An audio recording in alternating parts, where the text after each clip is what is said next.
But Mom was saying that like you had memories about like Harold and Marguerite, or your your aunt and uncle, I think. Huh?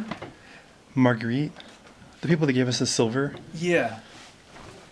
What are their names? She, when I was a little boy growing up in Baltimore, she was living at 20, I believe, I don't know why I remember this number, but I believe the house address was 2919 Guilford Avenue. Mm. And she was living at home with her mother, whose last name was Thompson, his family name was Thompson. And I don't know a thing about her father or my grandfather. But Marguerite was single, I think, until well into her 40s.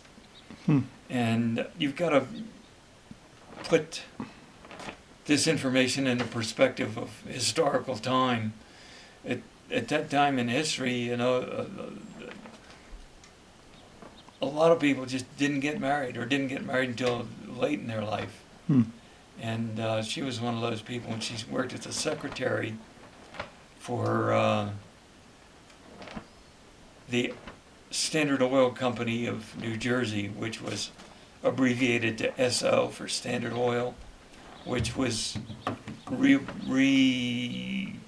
termed to ESSO as the way to pronounce it, and it became a corporate name. But anyhow, while she was there, she met her husband, Harry Schaefer, who was unmarried until late in his life. And they kind of adopted me as more than a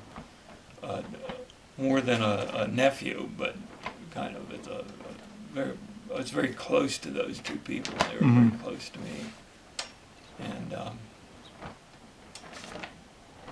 she was living in Baltimore at the time. And I don't, you know, some of this is not really clear information in my memory, but they lived long enough to have met you guys. Do you remember them, Marguerite and Harry? Mm-hmm. Great people. And they really kind of kept an eye out for me when I was a little kid. And how were you related to Marguerite? She was my aunt on my father's side. She was my father's sister. Oh. Huh. Yeah. And she was married to Harry Schaefer. Mm-hmm. And Harry was just a saint of a guy. He was just really a great guy. Very kind, very honest, very helpful. What kind of things did they do for you as a kid? Like, what do you remember any memories specific? Mostly just being there with a lot of moral support. And they gave me some financial support also. Mm-hmm. Not any huge six-figure number, but a few $1,000s here and there just to give me a boost when I needed it. Mm-hmm. Hmm. But, you know, if you can picture Baltimore and the street numbers and street addresses, there wasn't a whole lot of distance, 2 blocks distance between the 2700 block where I lived and the 2900 block where they lived. And then Charles Street was just 4 blocks over from Guilford Avenue. Mm-hmm. You know, 4 or 5 blocks over. So they were relatively close, but for a little kid just a couple of feet high, they were a long walk away. Mm-hmm. But I'd spend time over there from time to time visiting my grandmother, who I just remember her as bedridden at the time. How many brothers and sisters did your dad have? He had his sister Marguerite and his brother Darby and his brother Richard.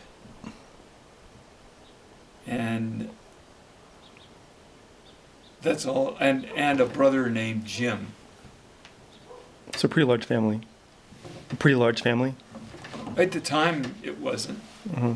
And the only one I ever met was Marguerite, I think, right? Yeah. Uh-huh. And then, how many brothers and sisters did your mom have?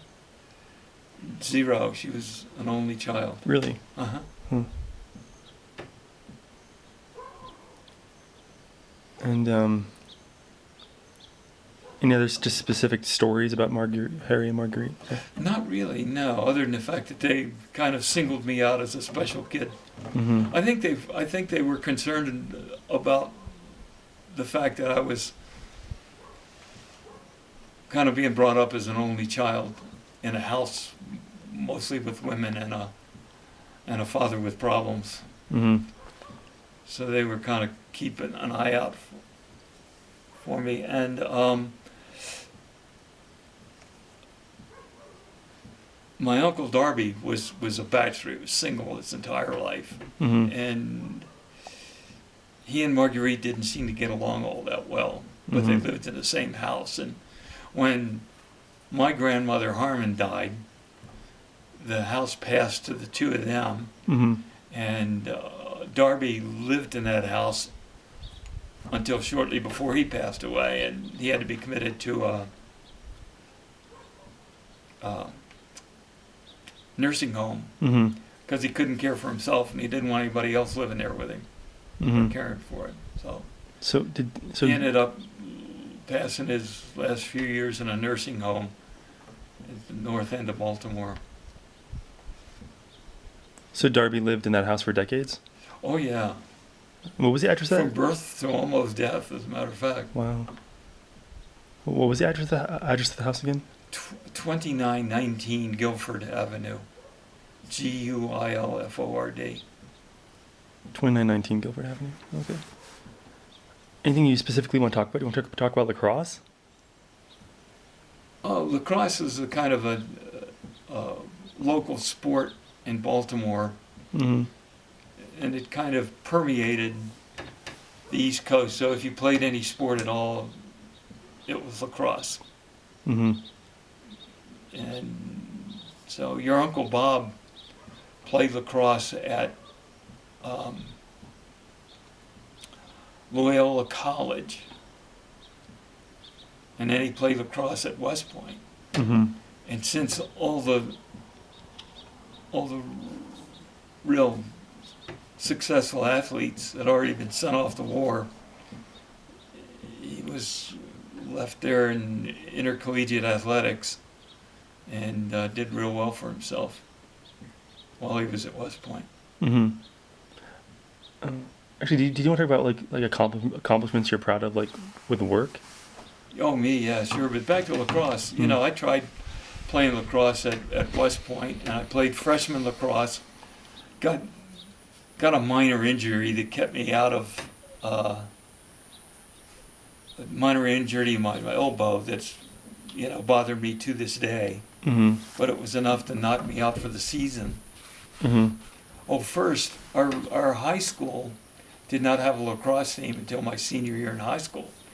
And I tried to play there, and I was goofing around with a friend of mine the day before the first game, and we both fell on my ankle, and I got a real bad ankle sprain. So I didn't play my senior year in high school. Oh. And then when I got to West Point, I made the team and it screwed up my elbow Mm-hmm. in practice. Mm-hmm. And I think that's how it happened. And then, so I didn't play much freshman lacrosse. You know what I mean? Mm-hmm. I don't remember whether I got in any games or not. So in my sophomore and junior year at West Point, I did play junior varsity lacrosse. And when I was turned down to play lacrosse in my senior year on the varsity, I just dropped lacrosse altogether and discovered intramural sports, which were a lot more fun. Because it was like fraternity against fraternity, only the fraternities were broken into military-sized companies. Mm-hmm. And I found out too late that I'd been wasting my time on intercollegiate lacrosse and not enough time on intramural sports. It would have been a lot more fun. Mm-hmm. And that's something that you kind of...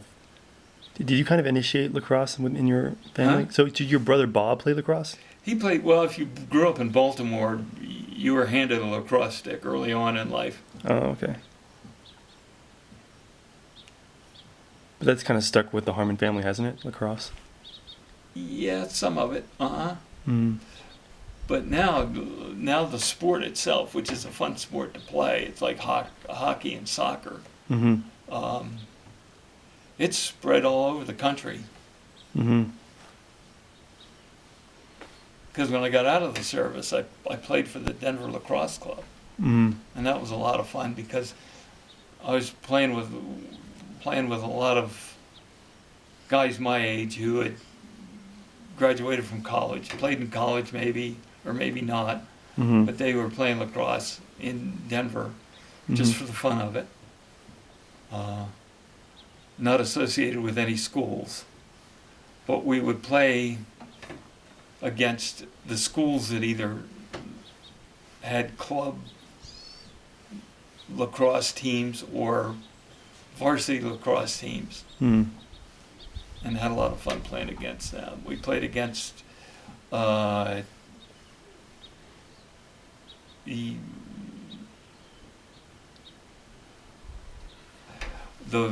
state college in Fort Collins. I forget which one is which. There's a college in Greeley and a college in Fort Collins.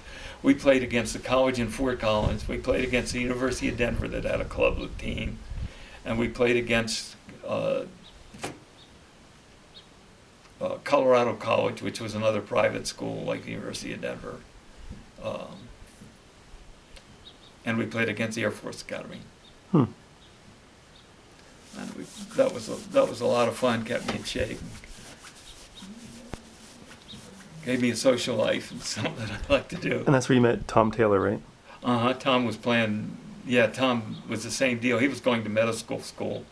So he and I and a guy named Kevin Kennelly played on one 3-person rotation that they'd call a string. So we were the 3rd string or the 3rd rotation. Mm-hmm. And we played well together and got along well together.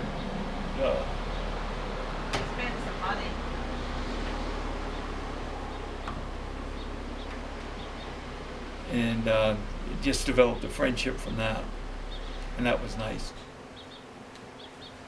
So you've got me rambling all the way from Marguerite in Baltimore to lacrosse in Denver in just a few short minutes. I'm not sure what to talk about, really. Well, you know what? You're really a good interviewer because you're bringing out stories. I stop and you kind of start another chain of thought and get me going again, which is good. Uh-huh. And what did bring you to Denver in the first place? Gosh, it wasn't so much bringing me to Denver as getting me to Colorado. When I got out of Vietnam, I didn't know what to do with myself. I had a couple of weeks leave before I had to check into my first duty station. So I wanted to go skiing, and I didn't know whether to go skiing in Europe, which I was familiar with, or the Rocky Mountains I'd never been to before. Mm-hmm. And I figured, what the heck, it was a shorter airplane ride and a cheaper ticket out to Aspen. So I went out to Aspen to ski, that's all. Mm-hmm. And while I was there, I just fell in love with the beauty of the place, the red rock cliffs and the beautiful forests, the ski slopes and everything. Mm-hmm. And so that brought me out to Colorado. Mm-hmm. And I had gone on a ski touring trip where you just go hiking in the mountains on skis with a backpack.